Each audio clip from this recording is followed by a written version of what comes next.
നമസ്കാരം. ഇന്ന് വ്യത്യസ്തമായ ഒരു കാര്യം നിങ്ങളോട് ചിന്തിക്കാൻ, ചർച്ച ചെയ്യാൻ വേണ്ടിയാണ് ആഗ്രഹിക്കുന്നത്. ഒരു വ്യക്തിയെ ഞാനൊന്ന് പരിചയപ്പെടുത്താൻ ആഗ്രഹിക്കുന്നു. ആ വ്യക്തി ആയിട്ട് പറയാനുള്ളത് വേദനയോടുകൂടിയാണെങ്കിലും പറയാതിരിക്കാൻ നിവൃത്തിയില്ല. ഈ വേദനിക്കുന്ന പ്രസംഗനെ നിങ്ങൾക്ക് മനസ്സിലായി കാണില്ല. വളരെ പ്രശസ്തനായ ഒരു വ്യക്തിയാണ് ഡോക്ടർ എൻ ഗോപാലകൃഷ്ണൻ സാർ. CSIR-ലെ സീനിയർ റിസർച്ച് ഫെലോ. 110 പുസ്തകങ്ങൾ മുകളിൽ എഴുതിയിട്ടുണ്ട്. 60-ലേറെ രാജ്യങ്ങൾ സഞ്ചരിച്ചിട്ടുണ്ട്. കെമിസ്ട്രിയിൽ അഗ്രഗണ്യൻ, ലിറ്ററേച്ചറിൽ അതികായകൻ. എന്നെ സംബന്ധിച്ചിടത്തോളം മനസ്സ ഗുരുവായി കണ്ടിട്ടുള്ള വ്യക്തിയാണ്. ഞാൻ ഇദ്ദേഹത്തെ നേരിട്ട് ഫോണിൽ വിളിച്ച് സംസാരിച്ചിട്ടുണ്ട്.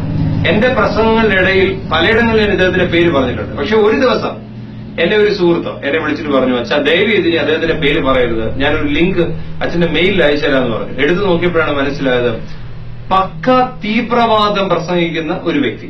അദ്ദേഹത്തിന്റെ പ്രഭാഷണങ്ങൾ യൂട്യൂബിലുണ്ട്. ഞാൻ ഈ പറഞ്ഞത് കള്ളമാണെങ്കിൽ നിങ്ങൾക്ക് പരിശോധിക്കാം. ഞാൻ കണ്ടിരുന്നത് അദ്ദേഹത്തിന്റെ അറിവിന്റെ തലങ്ങൾ മാത്രമുള്ള പ്രഭാഷണങ്ങളായിരുന്നു. ഇതാണ് വ്യത്യാസം. സ്വാമി ഉദിത് ചൈതന്യ പറയില്ല, സന്ദീപ് ചൈതന്യ പറയില്ല, ഭൂമാനന്ദ സ്വാമി പറയില്ല.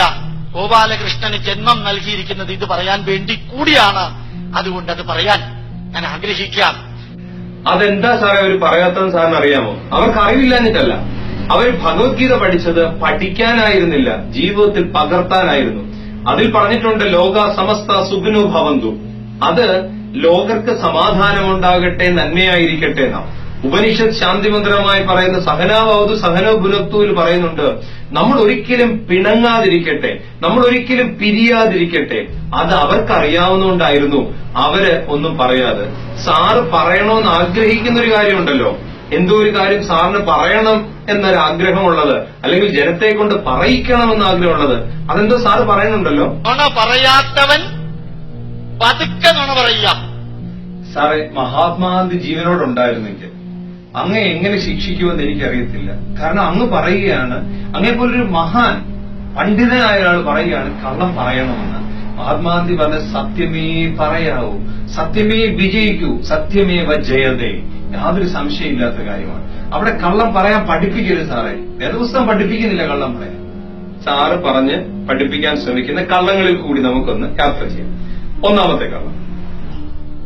4 കൊല്ലം മുമ്പ് പോയപ്പോ അരുണാചൽ പ്രദേശില് കഷ്ടിച്ച് 8 ലക്ഷം ആൾക്കാരേ ഉള്ളൂ. ജനസംഖ്യ 8 ലക്ഷമാണ്. അതിലെ 20,000 പേര് ക്രിസ്ത്യാനികളായിരുന്നു. ഈ പ്രാവശ്യം ജനുവരി പോയപ്പോ കണ്ടത് 8.5 ലക്ഷം ജനസംഖ്യയുള്ള അരുണാചൽ പ്രദേശില് 6.5 ലക്ഷം പേര് ക്രിസ്ത്യാനികളായി. സാർ ഇതെങ്ങനെ പറയാൻ കഴിയും സാറേ? 2011 സെൻസസ് പ്രകാരം 29.04% അരുണാചൽ പ്രദേശിലെ ഹിന്ദു പെർസെന്റേജ്. ക്രിസ്ത്യൻ പെർസെന്റേജ് 30.26, 1.95 മുസ്ലിം, 11.77 ബുദ്ധ, അതർ റിലീജിയൻ 26.20. അങ്ങനെ ഒരു കണക്ക് കാണിക്കുന്നത്. ഇതെങ്ങനെ സാറിന് ഈ കണക്ക് കിട്ടിയെന്ന് എനിക്കറിയില്ല. കള്ളൻ നമ്പർ 2. കുളച്ചലിൽ പോയിരുന്നു കന്യാകുമാരിയിലേക്ക്. അവിടെ ചെന്നപ്പോ കണ്ടത് 4-5 കിലോമീറ്റർ റേഡിയസില് ഒരു ഹിന്ദു പോലും ഇല്ല, ഒരു ഹിന്ദു പോലും ഇല്ല. എല്ലാം മതം മാറിയിട്ടുണ്ട്. ഒന്നാമത്തെ കാര്യം സാറ് പറഞ്ഞിരിക്കുന്ന വാക്ക് റേഡിയസ് എന്നാണ്. റേഡിയസ് എന്ന് പറഞ്ഞാൽ ഡയമീറ്ററിന്റെ പകുതി. അതായത് കന്യാകുമാരിയിൽ നിന്ന് മുന്നിലോട്ട് 5 കിലോമീറ്ററോ 4 കിലോമീറ്ററോ, കന്യാകുമാരിയിൽ നിന്ന് അങ്ങോട്ട് 5 കിലോമീറ്റർ 4 കിലോമീറ്റർ, ചുരുക്കത്തിൽ പറഞ്ഞാൽ 9-10 കിലോമീറ്റർ വരെക്കിടയ്ക്ക് ഒറ്റ ഹിന്ദുക്കളില്ല എന്നാണ് സാറ് പറഞ്ഞത്. സാറേ, റിപ്പോർട്ട് പ്രകാരം 9,09,872 ഹിന്ദുക്കളും 8,76,299 ക്രിസ്ത്യാനികളും പിന്നെ ബാക്കിയും. അതെങ്ങനെ സാറേ ഇത്രയും ആളുകളില്ലാതെ ഈ ഒരു 10 കിലോമീറ്റർ എന്ന് പറയുന്ന സ്ഥലം മുഴുവനും ക്രിസ്ത്യാനികൾ മാത്രമായിട്ടാകുന്നേ? കള്ളൻ നമ്പർ 3. എനിക്ക് ഒരു ക്രിസ്ത്യാനിയോടും എനിക്ക് എതിർപ്പില്ല. ഞാൻ എന്നും എന്റെ ഓട്ടോബയോഗ്രഫി 2 വോളിയം അവിടെയുണ്ട്. എന്നെ സഹായിച്ച എല്ലാ ക്രിസ്ത്യാനികളുടെയും പേര് ഞാൻ അതിൽ എഴുതിയിട്ടുണ്ട്. സാറിന് ക്രിസ്ത്യാനിയോട് എതിർപ്പേ ഇല്ല സാറേ, യാതൊരു സംശയമില്ല. കാരണം സാറിന് 3-4 പ്രഭാഷണങ്ങൾ വേറെ കേട്ടാൽ മതി. 3-4 പ്രഭാഷണങ്ങൾ സാറ് വളരെ വ്യക്തമായിട്ട് പറയുന്നുണ്ട്. അസഭ്യ വാക്ക് വരെ സാറ് പറയുന്നുണ്ട്. യേശു കന്യമറിയാമിന്റെ വയറ്റിലെ പിതാവ് ജനിപ്പിച്ചു എന്നൊക്കെ പറയേണ്ടതിന് വരെ സാർ ഉപയോഗിച്ചിരുന്ന വാക്ക് എന്റെ നാവുകൊണ്ട് പറയാൻ പറ്റത്തില്ല. അതുകൊണ്ട് സാറിന് കള്ള നമ്പർ 3 ഞാനങ്ങ് വിട്ടുതരുന്നു. കള്ള നമ്പർ 4. പക്ഷേ ഇന്ന് കേരളത്തിൽ 51% ഹിന്ദുക്കളില്ല, 38% ഉള്ളൂ. ഭാരതത്തിലെ ഹിന്ദുക്കളുടെ എണ്ണം കുറയുന്നത് ജിയോമെട്രിക്കൽ പ്രോഗ്രഷനില്. നമുക്കൊരു ധാരണയുണ്ട് 2.8% ക്രിസ്ത്യാനികളാണ് ഭാരതത്തിലുള്ളത്. ആ കാലമൊക്കെ എന്നേ കഴിഞ്ഞു. ഈ ജോമെട്രിക്കൽ പ്രോഗ്രഷൻ എന്നൊക്കെ പറഞ്ഞ് സാധാരണക്കാർക്ക് മനസ്സിലാകും. അരിത്തമെറ്റിക് പ്രോഗ്രഷൻ ഉണ്ട്, ജോമെട്രിക്കൽ പ്രോഗ്രഷൻ ഉണ്ട്. അരിത്തമെറ്റിക്കൽ പ്രോഗ്രഷൻ പറഞ്ഞാൽ 1, 2, 3, 4, 5, 6, 7 എന്ന് പറഞ്ഞ ഒരു പർട്ടിക്കുലർ നമ്പർ കൂട്ടി പോകുന്നതാണ്. ജോമെട്രിക്കൽ പ്രോഗ്രഷൻ എന്ന് പറഞ്ഞാൽ അത് ഇരട്ടിക്കുക എന്ന് പറഞ്ഞാൽ 1 2 ആവും, 2 4 ആവും, 4 8 ആവും, 8 16 ആവും, 16 32 ആവും, 32 64 ആവും, 66 128 ആവും. ചുരുക്കത്തിൽ പറഞ്ഞാൽ സാറിന്റെ ഭാഷയിൽ ആണെങ്കിൽ 1 കോടി ജനങ്ങൾ ഒരു വർഷം കൺവേർട്ട് ചെയ്യുന്നെങ്കിൽ 7 വർഷം കഴിയുമ്പോൾ ഭാരതം മുഴുവനും ക്രിസ്ത്യാനികളാവാം. നടക്കും. എനിക്കറിയാത്തുണ്ട്. എന്തിനീ കണ്ണം പറയണേ സാർ? ആ കാലമൊക്കെ എന്നേ കഴിഞ്ഞു. 18% ക്രോസ് ചെയ്തു. വീണ്ടും ഞാൻ പറയുന്നു, കള്ള നമ്പർ 5. അത് കള്ളമാണോ സത്യമാണോ എനിക്കറിയില്ല. ചിലപ്പോ സത്യമായിരിക്കാം, ഇല്ലെന്ന് ഞാൻ പറയില്ല. കാരണം സാറ് പറയുന്നു 18% ക്രിസ്ത്യാനികളായിരുന്നു. ക്രിസ്ത്യാനികൾ 18 കാണും സാറേ. ക്രിസ്തുവിന്റെ അനുയായികൾ എന്നുള്ള വാക്കിന്റെ അർത്ഥം ശരിയാണെങ്കിൽ 18% ക്രിസ്ത്യാനികളുണ്ട്. കാരണം സാക്ഷാൽ മഹാത്മാഗാന്ധിജി പോലും ഈ ഭാരതത്തിലെ മിക്കവാറും പണ്ഡിതന്മാർ ഉൾപ്പെടെയുള്ളവര് വേദപുസ്തകം വായിക്കുകയും ക്രിസ്തുവിന്റെ വാക്കുകൾ അനുസരിക്കുകയും ചെയ്തവർ അനുയായികളെന്ന് വിളിക്കാം. പക്ഷെ ക്രിസ്ത്യാനികളായി കൺവേർട്ട് ചെയ്തിട്ടുള്ളവര് ഒരു കാരണവശാലും 3% പോലും ആയിട്ടില്ല സാറേ. സാർ ഏത് കണക്ക് വേണമെങ്കിലും എടുത്തോ, 3% കൂടുതലായിട്ടില്ല. കള്ള നമ്പർ 6. അതുകൊണ്ട് അശ്വത്ഥാമാവ് മരിച്ചു എന്ന് പറഞ്ഞ് ദ്രോണാചാര്യരെ ഇത് ഹൈന്ദവ സഹോദരങ്ങൾ തിരുത്തി കൊടുക്കണം ഈ സാറിന്. മഹാഭാരത യുദ്ധത്തിൽ ദ്രോണാചാര്യരെ വധിക്കാൻ വേണ്ടി ഉപയോഗിച്ച ഒരു പ്രയോഗമാണ്. അത് എങ്ങനെയാണെന്നറിയാമോ? അശ്വത്ഥാമ ഹത കുഞ്ചര. ഇനി എന്താണ് ഇതിന്റെ ചരിത്രം നിങ്ങൾക്കറിയാം. ദ്രോണാചാര്യരെ മാനസികമായി തളർത്തിയെങ്കിൽ മാത്രമേ കൊല്ലാൻ പറ്റുള്ളൂ. ദ്രോണാചാര്യന്റെ മകനായ അശ്വത്ഥാമാവ് മരിച്ചു എന്ന് പ്രഖ്യാപിച്ചെങ്കിൽ കേട്ടെങ്കിൽ മാത്രമേ ദ്രോണാചാര്യരെ തളർത്താൻ കഴിയുള്ളൂ. അതിനുപയോഗിച്ച തന്ത്രമാണ്. ഇനി എന്താ തന്ത്രമെന്ന് ദ്രോണപർവം 191 അധ്യായം 15 പദ്യത്തിൽ പറയുന്നുണ്ട്. മാളവ രാജാവായ ഇന്ദ്രവർമാവിന് അശ്വത്ഥാമാവ് എന്ന് പേരുള്ള ഒരു ആനയുണ്ടായിരുന്നു. ഭീമസേനൻ അതിനെ വധിച്ചു. ഇങ്ങനെ വധിച്ചതിന് ശേഷം പറയുവാണ് അശ്വത്ഥാമ ഹത കുഞ്ചര. അശ്വത്ഥാമാവ് മരിച്ചു. അത് ആനയാണ്. അത് പറഞ്ഞത് ചെറുതായിട്ടാണ്. കുഞ്ചര എന്ന് പറഞ്ഞത് ചെറുതായിട്ടാണ്. പക്ഷെ ഒരിക്കലും കള്ളം പറഞ്ഞിട്ടില്ല. ഞാൻ ഉൾക്കൊള്ളുന്ന മതത്തിന്റെ വാക്യമല്ല ഞാൻ ഈ പറയുന്നത്. തെറ്റാണെങ്കിൽ തിരുത്തണം. അവിടെ കള്ളം പറഞ്ഞിട്ടില്ല. കള്ളം പറയാൻ ഒരു മതഗ്രന്ഥത്തിന് കഴിയത്തില്ല. അതുകൊണ്ട് അതിനകത്ത് കള്ളമില്ല. ആ വരി ഞാൻ അതേപോലെ വായിക്കാം. ജോസഫ് പുലിക്കുന്നേൽ എഴുതിയ ബൈബിളിലെ വരികള്. ആ വരി നമുക്ക് ഒന്നുകൂടെ ഒന്ന് കേൾക്കാം. ജോസഫ് പുലിക്കുന്നേൽ എഴുതിയ ബൈബിളിലെ വരികള്. സാറേ, ജോസഫ് പുതുക്കുന്നേൽ എഴുതാനുള്ളതല്ല വേദപുസ്തകം.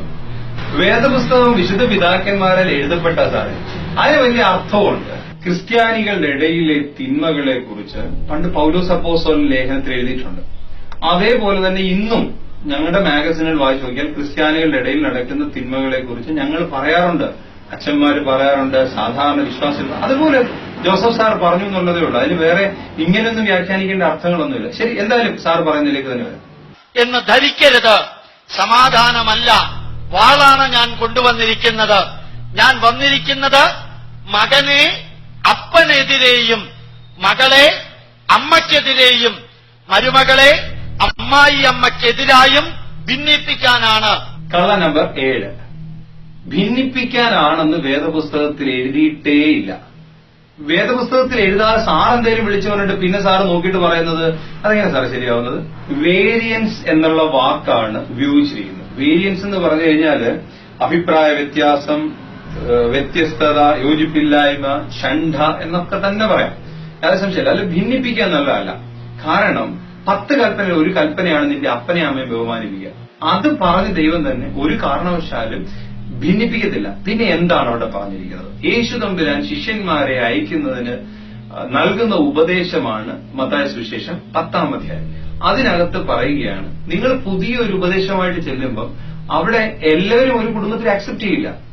പ്രത്യേകിച്ച് എൽഡർ ജനറേഷൻ, അപ്പൻ അമ്മ എന്ന് പറയുന്ന ജനറേഷൻ ഒരിക്കലും നിങ്ങൾ അക്സെപ്റ്റ് ചെയ്യില്ല. കാരണം അവര് തീർത്ത യഹൂദന്മാരാണ്, അല്ലെങ്കിൽ ആ ഒരു പാരമ്പര്യത്തിൽ നിൽക്കുന്നവരാണ്. അവർ നിങ്ങൾ അക്സെപ്റ്റ് ചെയ്യില്ല. അന്നേരം ആ വീട്ടിലെ കുഞ്ഞുങ്ങളായിരിക്കും നിങ്ങൾ ഒരുപക്ഷെ അക്സെപ്റ്റ് ചെയ്യുന്നത്. അങ്ങനെ വരുമ്പോൾ ഇവരുടെ ഭിന്നത ഉണ്ടാവും. അതുകൊണ്ട് മകൻ അപ്പനോടും മകൾ അമ്മയോടും മരുമകൾ അമ്മായിമ്മയോടും എന്ന് പറയാൻ കാരണം, യങ്ങർ ജനറേഷൻ അക്സെപ്റ്റ് ചെയ്യുകയും എൽഡർ ജനറേഷൻ റിജക്ട് ചെയ്യുകയും ചെയ്യുമ്പോൾ അവിടെ ഒരു ഭിന്നത ഉണ്ടാകും. അല്ലാതെ ഒരിക്കലുമല്ല. കാരണം പൗലോസ് അപ്പോസ്തലനും എല്ലാവരും എടുത്തു പറയുന്നുണ്ട്, നിനക്ക് നന്മ വരുവാൻ, നീ ഭൂമിയിൽ ദീർഘായുസ്സോടിരിപ്പാൻ നിന്റെ അപ്പനെ അമ്മയും ബഹുമാനിക്കുക. അതിന് തുല്യമായി വേറൊന്നില്ല. യഹോവ പറയുന്നു, കർത്താവിന്റെ മഹാദിനം ആസന്നമായിരിക്കുന്നു, അത് അതിവേഗം വന്നടുക്കുന്നു. കർത്താവിന്റെ ദിനത്തിന്റെ ശബ്ദം ഭയങ്കരമാണ്, അവിടെ യോദ്ധാക്കൾ പൊട്ടിക്കരയുന്നു.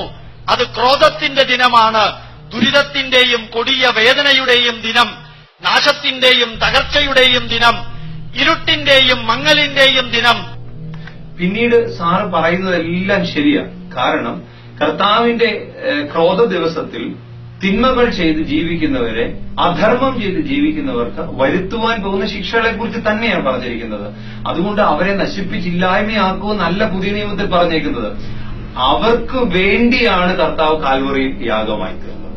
അതുകൊണ്ട് ഈ പറയുന്ന കാര്യങ്ങൾ പറഞ്ഞിട്ടില്ലെന്നല്ല, അത് അധർമ്മം പ്രവർത്തിക്കുന്നവർക്കും അസത്യം ചെയ്യുന്നവർക്കും ഉള്ള ശിക്ഷയെക്കുറിച്ചാണ് പറയുന്നത്. എന്നിട്ട് അതേ കർത്താവ് തന്നെ രണ്ട് രീതിയിൽ പുതിയ നിയമത്തിൽ പ്രവർത്തിക്കുന്നു. ഒന്ന്, യോഹന്നാൻ ഉൾപ്പെടെയുള്ള പ്രസംഗങ്ങളിൽ കൂടി മാനസാന്തരപ്പെടുവാൻ വേണ്ടി, ജീവിതത്തിൽ നന്മയിലേക്ക് വരുവാൻ വേണ്ടി ദൈവം തമ്പുരാൻ പ്രവാചകന്മാരെ അയച്ച് ജനത്തെ വേർതിരിക്കുന്നു. രണ്ടാമതായിട്ട്, സർവത്തിനും വേണ്ടി അവസാനത്തുള്ള രക്തം വരെ കാൽവറിയിൽ ചൊരിഞ്ഞ ഒരു ക്രിസ്തുവിനെ, യേശുവിനെ ലോകത്തിലേക്ക് അയക്കുന്നുണ്ട്. ഇത് രണ്ടും ആദ്യത്തെ ദൈവം തന്നെയാണ് സാറ ചെയ്യുന്നത്. ജനത്തെ നശിപ്പിക്കാനല്ല, അവരെ തിന്മയിൽ നിന്ന് നന്മയിലേക്ക് വീണ്ടെടുക്കാൻ വേണ്ടിയാണ്. കർത്താവിന്റെ വരികള് ഒന്നല്ല, 1480 വരികള് ബൈബിളിലുണ്ട്. ഗോപാലകൃഷ്ണൻ ആവേശത്തിൽ സംസാരിക്കുകയല്ല. ഇതെന്താ സാറേ 1480 വരി? ഞാൻ വൈദിക സെമിനാറിൽ പഠിച്ചൊരു വിദ്യാർത്ഥിയാണ്. എനിക്ക് ഗുരുക്കന്മാർ, ഞാൻ അവരോട് എല്ലാവരോടും ചോദിച്ചു, എന്തെങ്കിലും 1480? എനിക്ക് മനസ്സിലാവുന്നില്ല. കഴിഞ്ഞതിന്റെ മുമ്പിലത്തെ വർഷം ലോസ് ഏഞ്ചൽസിൽ പോയപ്പോ അവിടെ കുറെ പേരെ കണ്ടു. അവർ അമേരിക്കൻ ഗവൺമെന്റിന് മെമ്മോറാണ്ടം കൊടുത്തിരിക്കുകയാണ്. എന്തിനറിയോ? ബൈബിള് നിരോധിക്കണം, ബൈബിള് നിരോധിക്കണം. അമേരിക്കയിൽ നിന്ന് കേട്ടതാണ്. സാറേ, ഇത് ഇത്ര വലിയ അതിശയമാണോ? രണ്ട് കാര്യങ്ങൾ പറയട്ടെ. ഒന്ന്, അമ്മയെ തല്ലിയാലും ആ തള്ളയ്ക്ക് ഒന്നും കിട്ടണമെന്ന് പറയുന്നവരുണ്ട്, എന്നാലും അമ്മയെ അടിച്ചവരെന്ന് പറയുന്നവരുണ്ട്. രണ്ട്, സാറിന്റെ കണ്ണ് മഞ്ഞപ്പിത്തം പിടിച്ചോ ചെല്ലുന്നത് നോക്കുന്നവരെല്ലാം മഞ്ഞിച്ചേന്നിരിക്കും. അങ്ങനെയുള്ളവരുടെ അടുക്കല സാറ് പോയത്. ഇതുവരെ ബൈബിള് അമേരിക്ക നിരോധിച്ചൊന്നുമില്ലല്ലോ സാറേ. ഡൊണാൾഡ് ട്രംപ് സത്യം ചെയ്ത് വേദപുസ്തകത്തിന്റെ മണ്ടയ്ക്ക് വെച്ചിട്ടാ സാറേ, നിരോധിച്ചില്ലല്ലോ സാറേ. യേശുക്രിസ്തു പറഞ്ഞു, ഞാൻ നിങ്ങളെ ജനങ്ങളുടെ മധ്യത്തിലേക്ക് വിടുന്നത് നിങ്ങളുടെ മനസ്സില് സർപ്പത്തിന്റെ വിഷവും നിങ്ങളുടെ ശരീരം മാടപ്രാവിന്റെ നിഷ്കളങ്കതയുമുള്ളതായിരിക്കണം. കള്ള നമ്പർ 8, വിശുദ്ധനായ മത്തായി സുവിശേഷം 10-ാം അധ്യായം 16-ാം വാക്യമാണ് സാറ് പറഞ്ഞത്. അതിനകത്ത് പറഞ്ഞേക്കുന്നത് പാമ്പിനെ പോലെ എന്നുള്ളതിന് അത് കഴിഞ്ഞതിന് ശേഷം വരുന്ന വാക്ക് പല ട്രാൻസ്ലേഷനിൽ പല രൂപത്തിലാണ്. ഇംഗ്ലീഷ് ട്രാൻസ്ലേഷനാണ് ഞാൻ ഉപയോഗിക്കുന്നത്. മലയാളത്തിൽ വരുന്നതിനേക്കാൾ ഇംഗ്ലീഷ് ട്രാൻസ്ലേഷൻ നമുക്ക് നോക്കാം. ഷ്രൂഡ്, വൈസ്, കണ്ണിങ്, പ്രുഡന്റ് എന്നൊക്കെയുള്ള വാക്കുകൾ. ഇതിനെല്ലാം ഒരർത്ഥമേ ഉള്ളൂ സാറേ, ബുദ്ധിയുള്ളവരായിരിക്കുക, കൂർമ്മതയുള്ളവരായിരിക്കുക. അതല്ലാണ്ട് വിഷമുള്ളവരെന്ന് ഒരു ട്രാൻസ്ലേഷനിലും ഒരു മെയിൻ ടെക്സ്റ്റിലും എഴുതിയിട്ടില്ല. യാതൊരു തർക്കവുമില്ല. ഏത് ട്രാൻസ്ലേഷൻ സാർ എടുത്തു നോക്കാം. ബൈബിളിൽ ഇല്ലാത്തത് എന്തെങ്കിലും പറഞ്ഞിട്ടുണ്ടെങ്കിൽ നിങ്ങൾ പറയുന്ന ശിക്ഷ ഏറ്റുവാങ്ങാൻ ഗോപാലകൃഷ്ണൻ തയ്യാറാണ്. നിങ്ങൾ എല്ലാവരും പറയുന്നു, ഒരാൾ പറഞ്ഞാൽ മതി. സാറേ, ഒരു ശിക്ഷയില്ല. കാരണം എന്റെ യേശുപ്പച്ചൻ എന്നെ പഠിപ്പിച്ചത് സാറിനെ ശിക്ഷിക്കാനല്ല, സാറിന് ഒരു ആവശ്യം മാത്രം വെക്കാം. ഈ വേദപുസ്തകം പൂർണ്ണമായി സാർ ഒന്ന് വായിച്ചതിന് ശേഷം മാത്രമേ ഇനി ഏതെങ്കിലും ഒരു പ്രഭാഷണം നടത്താവൂ. അതൊരു ശിക്ഷയായിട്ട് സാർ ഏറ്റെടുക്കുകയാണെങ്കിൽ അങ്ങനെ, അല്ല സാറിനൊരു നീതിബോധം ഉണ്ടാകാനാണെങ്കിൽ അങ്ങനെ. സാർ ഇത് വായിച്ചതിന് ശേഷം മാത്രമേ ഇനി ഏത് പ്രഭാഷണം നടത്താവൂ. എന്റെ ഒരു അപേക്ഷയാണ്. ആ 100 കോടി ജനതയെ 42 ലക്ഷം വരുന്ന ക്രിസ്ത്യാനികളാണ് മതം മാറ്റുന്നത്. 69,000 കോടി രൂപ ഇന്ത്യയിലേക്ക് ഒഴുകി. കള്ള നമ്പർ 9. സാർ, ഈ 69,000 കോടി രൂപയിൽ 100 കോടി ഹിന്ദുക്കൾക്കായിട്ട് വീതിച്ചു കൊടുത്തു സാറേ. എത്ര കോടി രൂപ ഒരാളുടെ കൈ വരുമെന്ന് അങ്ങനെ കണ്ടു വരുന്നുണ്ടോ സാറേ? സാറ് ഈ കുംഭകോണത്തിന്റെ കണക്കുമായി ബന്ധപ്പെടുത്തി പൈസ കണക്ക് കൂട്ടരുത്. കുംഭകോണം ഒരാളുടെ കയ്യിൽ 69,000 കോടി തന്നെ കാണും. പക്ഷെ ഇതങ്ങനല്ല, ഇത് കൺവേർട്ട് ചെയ്യാൻ ഉപയോഗിക്കുന്ന സാറ് പറയണേ. സാറേ, അങ്ങനൊന്നും ആരും കൊടുക്കത്തില്ല സാറേ. കാരണം അവര് ദശാംശം മാറ്റി വെക്കുന്നത് ഇവിടുത്തെ പാവങ്ങൾക്ക് കൊടുക്കാൻ വേണ്ടിയാ, അല്ലാതെ ചുമ്മാതെ കൺവേർട്ട് ചെയ്യാൻ വേണ്ടിയൊന്നും അങ്ങനൊന്നും ഇപ്പൊ വെസ്റ്റ് ആരും ചെയ്യുന്നില്ല. സാറ് ഏത് കണക്ക് വേണമെങ്കിലും എടുത്തു, അങ്ങനെ ആരുടെയും കൈക്കൂടൊക്കെ വരുന്നു എന്ന് എനിക്കറിയില്ല. പിന്നെ സാറ് സോണിയാഗാന്ധിയെ ഇതിനകത്ത് വലിച്ചഴിച്ചു. സാറേ, സോണിയാഗാന്ധിക്ക് ഈ പരിപാടിയൊന്നും അല്ല ഉള്ളത്. ചതിച്ചും വഞ്ചിച്ചും പറ്റിച്ചും അവഹേളിച്ചും ഭീഷണിപ്പെടുത്തിയും മതം മാറ്റുന്ന കേരളത്തിലെ ക്രിസ്ത്യാനികള് എങ്ങനെയാ സാറേ ഇത്? 100% സാക്ഷരതയുള്ള കേരളത്തിൽ അങ്ങനെ പറ്റിക്കാനും വഞ്ചിക്കാനും ചതിക്കാനൊന്നും പറ്റത്തില്ല. ഭാരതത്തിന്റെ പശ്ചാത്തലമല്ല, കേരളത്തിന്റെ പശ്ചാത്തലത്തിൽ അങ്ങനെ ആരെയും പറ്റിക്കാൻ പറ്റത്തില്ല ഒരു പരിധിയിൽ കൂടുതൽ. അവർക്ക് മനസ്സിലാവും, അവർക്ക് വിദ്യാഭ്യാസമുള്ളവരാ. കർത്താവാണ് പറയുന്നത്, ഈ മറ്റു മതത്തിലെയും മറ്റ് വിഗ്രഹാരാധകരെയും മറ്റ് ദൈവത്തെയും ആരാധിക്കുന്നവരെ നീ കൊല്ലണം. അങ്ങനെ കൊന്ന ഒരാളാണ് ഫ്രാൻസിസ് സേവിയർ. അയാളെയാണ് വിശുദ്ധനായിട്ട് സെയിന്റ് ഫ്രാൻസിസ് സേവിയർ ആയിട്ട് പള്ളി പണിതിരിക്കുന്നത്. ഞാൻ മലങ്കര ഓർത്തഡോക്സ് സഭയിലെ വൈദികനാണ് സാർ. എനിക്ക് കത്തോലിക്ക സഭയിലെ ഫ്രാൻസിസ് സേവിയറിനെ കുറിച്ച് പറയാൻ സത്യത്തിൽ അറിയില്ല. അത് ഇച്ചിരി കൂടുതൽ പഠിക്കേണ്ട ഒരു വിഷയമാണ്. അതേക്കുറിച്ച് കത്തോലിക്ക സഭ പറയും. എന്നാൽ ഞാൻ വായിച്ച ഒരു ഗ്രന്ഥത്തിലും അങ്ങനെ ഒരു കാര്യം പറഞ്ഞിട്ടില്ല. വളരെ ചെറുതായി 2 പുസ്തകങ്ങൾ കൊണ്ട് ഭാരതത്തിലെത്തി തെരുവുകളിൽ കൂടി കടന്ന് സുവിശേഷം അറിയിച്ച ഒരു വിദേശീയ മിഷണറി ആയിട്ടായിരുന്നു അദ്ദേഹത്തെ കാണുന്നത്. സാർ, ഈ സ്ഥലത്തൊന്ന് പോയി കണ്ടിട്ട് അദ്ദേഹത്തെ കുറിച്ച് എന്തെങ്കിലും പറ. ഇനിയും ഇത് കൂടുതലായിട്ട് കത്തോലിക്ക സഭയിലെ അച്ഛന്മാരോ അല്ലെങ്കിൽ ചുമതലക്കാരോ പ്രതികരിക്കുമെന്ന് ഞാൻ വിശ്വസിക്കുകയും ചെയ്യുന്നു. ലോകത്തിൽ ഇത്രയും ക്രൂരൻ ഒസാമ ബിൻ ലാദനേക്കാളും ക്രൂരനാണ് സെന്റ് ജോർജ്. പരിശുദ്ധനായ ഗീവർഗീസ് സഹദായെ കുറിച്ച് സാറ് പറഞ്ഞത് വളരെ വേദനിപ്പിക്കുന്നു സാറേ. കള്ള നമ്പർ 10 തന്നെ പറയാം. കാരണം ഗീവർഗീസ് സഹദ ലോകത്തിലെ സെയിന്റ് ആണ്. ഓർത്തഡോക്സ് സഭയിലെ ഒരു സെയിന്റ് ഒന്നും, ലോകത്തിന് മുഴുവനുള്ള സെയിന്റ് ആണ്. കാരണം അപ്പന്റെ പിന്തുടർച്ചയായി വലിയ ജോലി കിട്ടി. ആ പദവി അങ്ങേയറ്റം ഭംഗിയായി നിർവഹിച്ചുകൊണ്ടിരിക്കുമ്പോഴാണ് അദ്ദേഹത്തിന് ക്രിസ്തീയ മതത്തോട് താല്പര്യം തോന്നും, ക്രിസ്ത്യാനിയായി മാറുന്നു. അദ്ദേഹം ക്രിസ്ത്യാനിയായി മാറിയതിനു ശേഷം ഒരു ദേശത്തെ നശിപ്പിക്കുന്ന ഒരു ജീവിയിൽ നിന്ന് ഒരു ദേശത്തെയും ഒരു പെൺകുട്ടിയെ രക്ഷിക്കാൻ വേണ്ടി സ്വന്തം പ്രാണം കളഞ്ഞിട്ട് അദ്ദേഹം പോവുകയാണ്. പെൺകുട്ടിയെയും ആ ദേശത്തെ രക്ഷിച്ചപ്പോൾ ആ ദേശത്തിന്റെ രാജാവ് പറയുന്നത്, എന്റെ വസ്തുവിന്റെ നേരെ പകുതി തരാം, അല്ലെ രാജ്യം പകുത്തു തരാമെന്നാണ് പറയുന്നത്. അന്ന് അദ്ദേഹത്തിന് അതൊന്നും വേണ്ട. ആ പെൺകുട്ടിയെ, സുന്ദരിയായ പെൺകുട്ടിയെ ഭാര്യയായിട്ട് വേണ്ട. അദ്ദേഹം അന്ന് ഇറങ്ങുന്നത് വീണ്ടും എനിക്കെന്റെ നാഥന്റെ പിൻഗാമിയായ മതി എന്ന് പറഞ്ഞ. സാറേ, 23-ാമത്തെ വയസ്സിൽ ക്രൂര മരണത്തിന് വിധേയമായിട്ട് പോലും ദൈവത്തെ തള്ളിപ്പറയാതൊരു മനുഷ്യനെ കുറിച്ചാണ് സാറ് പറയണത്. ഈ വലിയ ചതി സാറിന് എവിടുന്ന് കിട്ടുന്നു സാറേ ഈ കണക്കുകള്? 60,000 പേര്, 40,000 പേര്, 1400 അമ്പലങ്ങൾ, ഇത് എവിടുന്ന് സാറിന് കിട്ടുന്നേ? എനിക്കൂടെ ആ കണക്ക് സാറ് എവിടുന്ന കിട്ടിയെന്നൊന്ന് പറഞ്ഞു തന്നാൽ മതി. അത് എനിക്കൂടെ ഒന്ന് വായിക്കാമല്ലോ. 60,000 കോഴിയെ കൊന്ന് എടപ്പള്ളിയിലെ കറി വയ്ക്കുമ്പോൾ മാതൃഭൂമി പത്രം അതിനെതിരെ പ്രതികരിച്ചു. സാറായിരുന്നു കോഴിക്കച്ചവടത്തിന്റെ ഹോൾസെയിൽ ലീഡർ. ഈ 60,000 എണ്ണത്തെ എണ്ണി അങ്ങോട്ട് കൊടുക്കാൻ ഏതെങ്കിലും പത്രക്കാരൻ അവന് ഇഷ്ടമുള്ള രീതിയിൽ എഴുതുന്നതെല്ലാം സത്യമാണെന്ന് സാർ വിശ്വസിക്കുന്നത്? രണ്ടാമത്, ആ ദേശത്തെല്ലാം കള്ളൊഴുകിയെന്ന് പറയുന്നു. ഇവിടുത്തെ ഗവൺമെന്റ് മണ്ടരായിരിക്കണം. അവിടെ കള്ളൊഴുകിയെങ്കിൽ ആ വീട്ടിൽ പോയി പൊക്കാനും അതിന്റെ സത്യം തെളിയിക്കാനായിട്ട് ഇവിടുത്തെ ഗവൺമെന്റ് ഇനിയും ശ്രമിക്കണമെന്ന് ഞാൻ പറയും. അങ്ങനെ ഒഴുകത്തില്ല, അങ്ങനെ ഒഴുകാൻ പറ്റത്തില്ല, അങ്ങനെ ഒഴുകിക്കൂടാ. അതുകൊണ്ട് വെറുതെ വാസ്തവവിരുദ്ധമായ കാര്യങ്ങൾ പറയരുത്. അതുപോലെ സാറേ, മതങ്ങളുടെ ലക്ഷ്യം മനുഷ്യന് സമാധാനം ഉണ്ടാക്കിക്കൊടുക്കലാണ്, മനുഷ്യന്റെ സ്വസ്ഥതയാണ്, മനുഷ്യനെ പരസ്പരം കോർക്കലല്ല. 2 വ്യക്തികളെ തമ്മിൽ സാറി ഇളക്കുന്ന ഇളക്കൊണ്ടൊന്നും പൊരുക്കത്തില്ല സാറേ. അങ്ങനെ പൊരുക്കാൻ പറ്റില്ല. മനഃശാസ്ത്രത്തിൽ 2 വരകൾ ഒരേ നീളത്തിലുള്ളതാണ് എങ്കിൽ അതിൽ ഒരു വരയുടെ നീളം കൂട്ടണമെങ്കിൽ 2 രീതി ചെയ്യാം. ഒന്ന്, മറ്റേ വര കുറച്ച് മായ്ച്ചു കളഞ്ഞാൽ ഒരു വരയ്ക്ക് നീളം കൂടും. രണ്ടാമത്, ഒരു വര നീട്ടി വരച്ചാലും മതി. അതുകൊണ്ട് സാറ് ചെയ്യേണ്ടത് ഈ ക്രൈസ്തവ മതത്തെയോ ഇസ്ലാം മതത്തെയോ അല്ലെങ്കിൽ മറ്റൊരു മതത്തെയും വരച്ച് തേച്ച് കളയാൻ നോക്കണ്ട. മറിച്ച് ഉപനിഷത്തും ഗീതയൊക്കെ ഇത്ര ഭംഗിയായിട്ട് പറഞ്ഞു കൊടുക്കാൻ അറിയാവുന്ന സാറ് അതിന്റെ ഗുണഗണങ്ങളും അതിനകത്തെ മഹാത്മ്യങ്ങളും പറഞ്ഞു കൊടുക്കുക. വൈദിക സെമിനാരിയിൽ ഭഗവത്ഗീതയും ശീമാ നമസ്കാരം തമ്മിലുള്ള താരതമ്യ പഠനം തീസിസായിട്ട് എഴുതിയ ഒരാളാണ് ഞാൻ. ഭഗവത്ഗീതയുടെ സന്ദേശത്തിന്റെ ആവശ്യം എനിക്ക് മനസ്സിലാവും. അതുകൊണ്ട് സാർ അങ്ങനെ ചെയ്യാനായിട്ട് ഇടയായിത്തീരണം.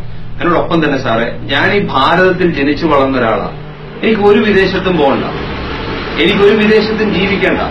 ഞാൻ സാറ് പോകുന്ന പോലെ പോയി എവിടെയെങ്കിലും പോയി കണ്ടിട്ട് അതേപോലെ തിരിച്ചു വരുന്ന ഒരാളാണ്. എനിക്ക് ഈ ഭാരതത്തിൽ ജീവിക്കണം, ഞാൻ ഈ ഭാരതീയനായി ജീവിക്കണം. ഞങ്ങൾ എങ്ങോട്ട് പോകാനാ? എങ്ങോട്ടും പോകാൻ പറ്റില്ല സാറേ, ഇവിടെ തന്നെ ജീവിക്കണം. അതുകൊണ്ട് സഹോദരങ്ങളെ, ഈ സാറിന്റെ പ്രസംഗം കേൾക്കണം, ക്രിസ്ത്യാനികളായിട്ടുള്ളവർ കേൾക്കണം, എന്നിട്ട് സ്വയം കുറ്റപ്പെടുത്തണം. ഇവിടുത്തെ ഈ ഹൈന്ദവ സഹോദരങ്ങൾക്ക് വേദന ഉണ്ടാക്കുന്ന ക്രിസ്തുവിന്റെ തത്വങ്ങൾക്ക് വിപരീതമായി ഇന്ന് നമ്മൾ ചെയ്തുകൊണ്ടിരിക്കുന്ന എന്തൊക്കെ പ്രവൃത്തിയെക്കുറിച്ച് സാറ് പറയുന്നോ അതിലൊക്കെ നമ്മൾ മാറിയിട്ട് നല്ല ക്രിസ്ത്യാനികളായി നമ്മൾ രൂപാന്തരപ്പെട്ടേ മതിയാകുള്ളൂ. ഈ ലോകത്തിന് ക്രിസ്തു പറഞ്ഞു തന്ന മതം അല്ലെങ്കിൽ ക്രിസ്തുവിന്റെ വാക്കുകൾ നമ്മൾ കൂടെ പുനർജനിച്ചേ പറ്റുകയുള്ളൂ. രണ്ട് കാര്യങ്ങളോട് ഞാൻ പറയട്ടെ. ഒന്ന്, എന്റെ ഈ വീഡിയോയുടെ താഴെ ഞാൻ സാറ് പറഞ്ഞ പ്രസംഗത്തിന്റെ ലിങ്ക് പോസ്റ്റ് ചെയ്യും. രണ്ട്, ദേവി മേനോൻ എന്ന് പറയുന്ന ഒരു ഹൈന്ദവ സഹോദരി ഇപ്പോൾ റോസ് മറിയ എന്ന് പറയുന്ന പേരിൽ ക്രിസ്ത്യാനിയായി മാറി ക്രിസ്തുവിനോടുള്ള സ്നേഹത്തിന്റെ പേരിൽ വളരെ വ്യക്തമായി ഒരു ആർട്ടിക്കിൾ എഴുതിയിട്ടുണ്ട്. അതിന്റെ ലിങ്കും ഞാൻ ഇതിനടിയിൽ പോസ്റ്റ് ചെയ്യും. ഇത് രണ്ടും നിങ്ങൾ കേൾക്കണം, പൂർണ്ണമായി കേൾക്കണം. അപ്പോഴാണ് ഇത് തമ്മിലുള്ള വ്യത്യാസമൊക്കെ നിങ്ങൾക്ക് മനസ്സിലാകുന്നത്. നമുക്ക് നന്മ വരുത്താം ദേശത്തിന്, നമുക്ക് നമ്മളെ സ്നേഹിക്കുന്നവർക്ക്, നമ്മൾ മുഖാന്തരം ലോകത്തിൽ ഇടർച്ച ഉണ്ടാകാതിരിക്കട്ടെ. ദൈവം എല്ലാവരെയും